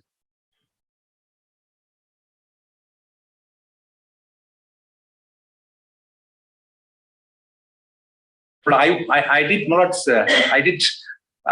take that extra interest to understand what is freedom of conscience in this one. The first and simple explanation is what Durgadas Vasu says. I'll place it before you. Actually, very beautifully put it across. Of course, there have been a number of judgments on that.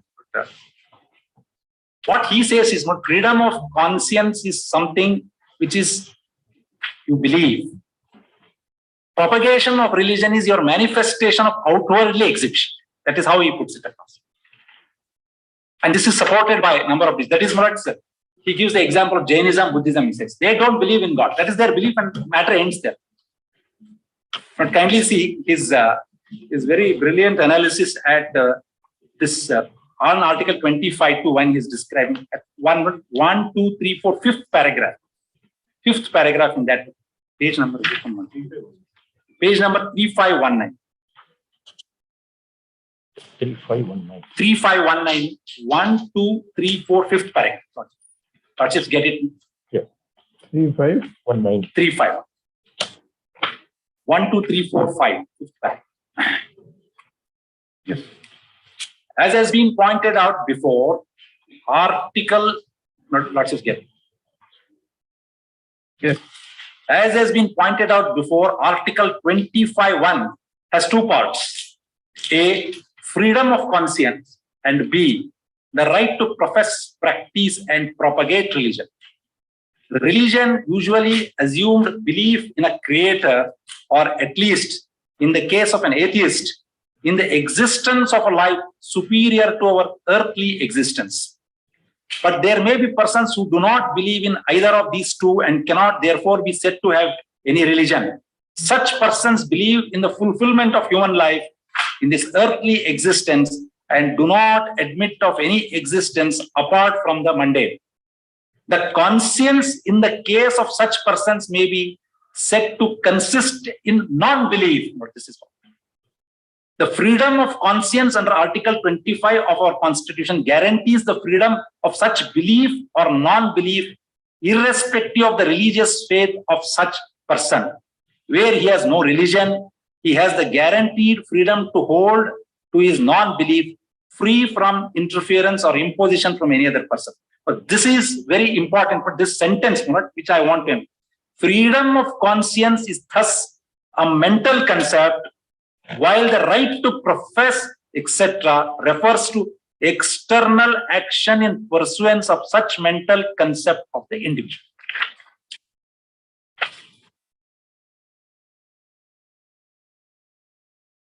But the Constitution gives me the freedom to say there is no God. That is freedom of conscience. What is manifested? Give me England. House of Lords. House of Lords. European Convention, Article 9. That paragraph, that particular paragraph. Freedom of conscience is only with respect to the.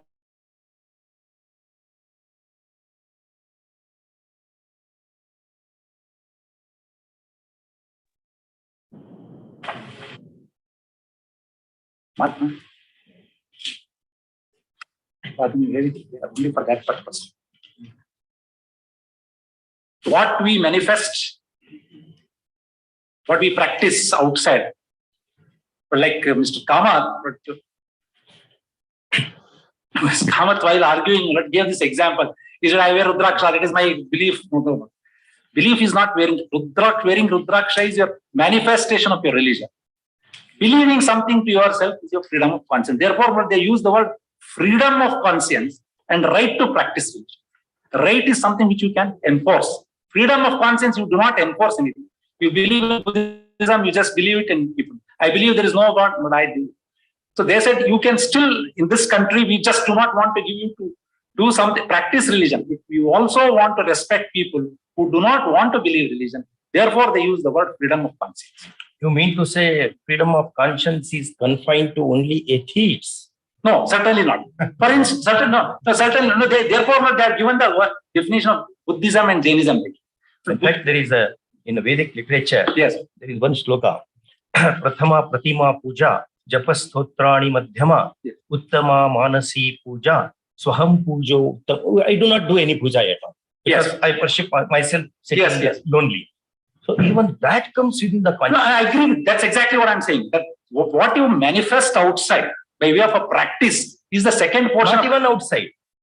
I do not do any puja. I do not do anything. Yes. Even that is covered under freedom of conscience. No, all that distinction I'm saying is when you practice it outwardly. This word of Mr.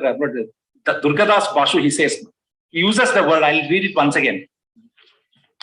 It is a mental concept, while the right to profess, etc., refers to external action in pursuance of such mental concept of the individual.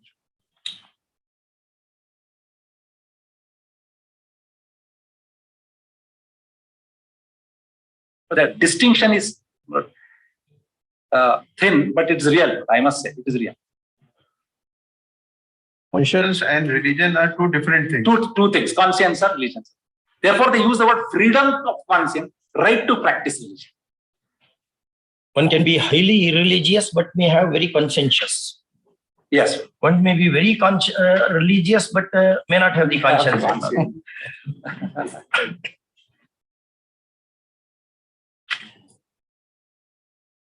Yeah.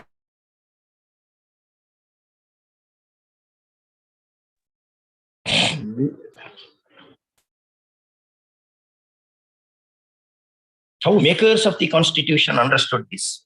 Lord, this is there. I have got the Constitutional Assembly, but I wanted to place it before. Just one other paragraph after that. He continues there. It's a process mechanism. Yes, that is very relevant. Yes, Lord. Conscience. Yes, conscience and religion are thus different concepts. Conscience and religion are thus different concepts, and that is why both words are used in Article 18 of the Universal Declaration of Human Rights, 1948.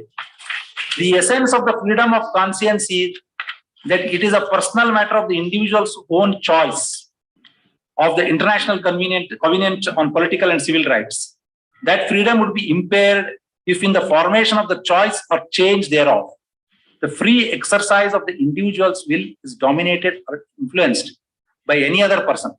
The mental aspect of the freedom of conscience must be remembered in any discussion under Article 25. Because of this guarantee of freedom of conscience, every person in India has an absolute right to form and adhere to his own belief in the matter of religion as in other matters. No one can therefore be compelled against his own judgment and belief to hold any particular creed. But the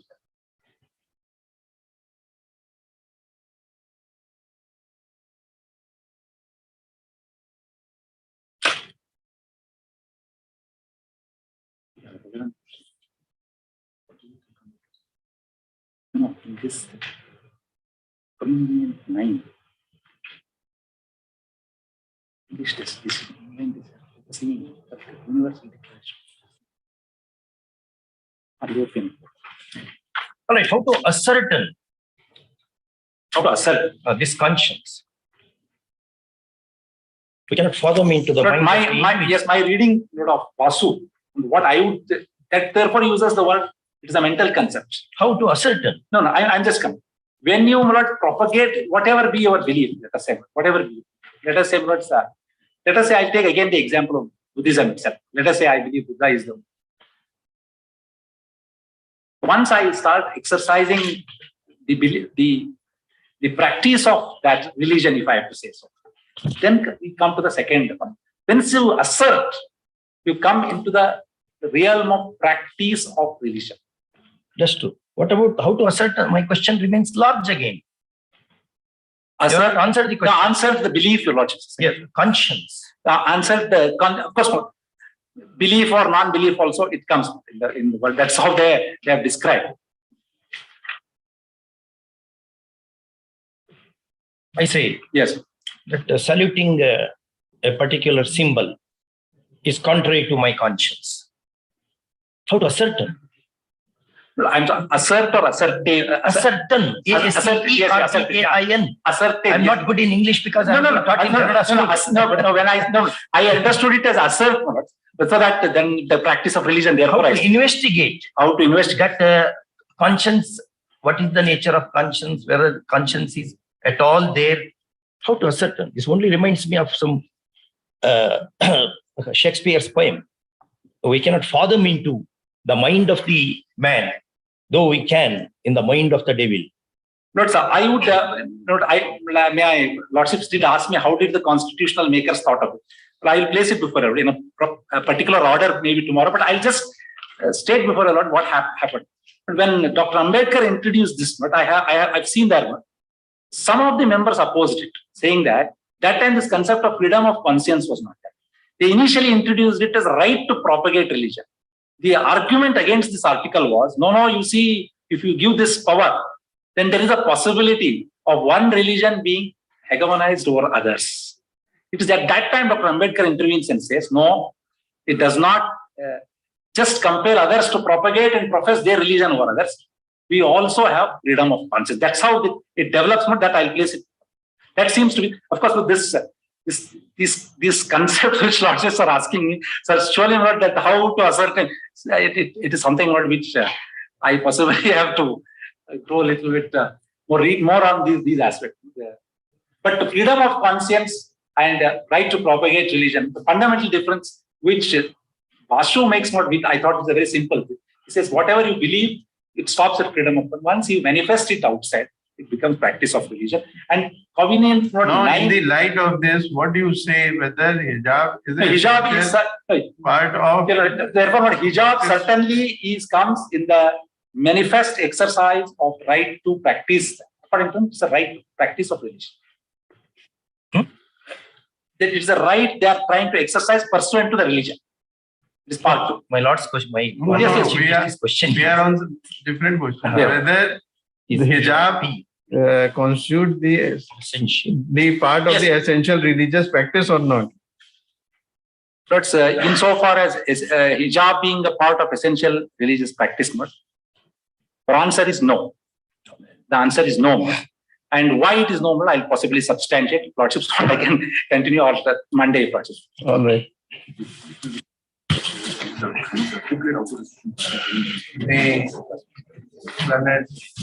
Advocate General appearing on behalf of the respondent. No, Lord. Has placed his arguments in the record. The arguments of the Advocate General are continuing. Put up on Monday at 2:30. The leave of this court, I want to make one submission, Lord. Want to make one submission with the leave of this honorable court. Yes. But all writ petitions are private in nature, Lordship. And Lordship has passed the interim order considering the amending law and order situation and that point to that 11. The order has very specifically in respect, para number 11, it is stated that it is only confined to those colleges where the CDC has been prescribed in uniform. But in spite of that, state has extended this order and enforced all the schools, degree colleges, all the colleges, Lordship. Even the schools, teachers also not spared. Our order is very clear. Yeah.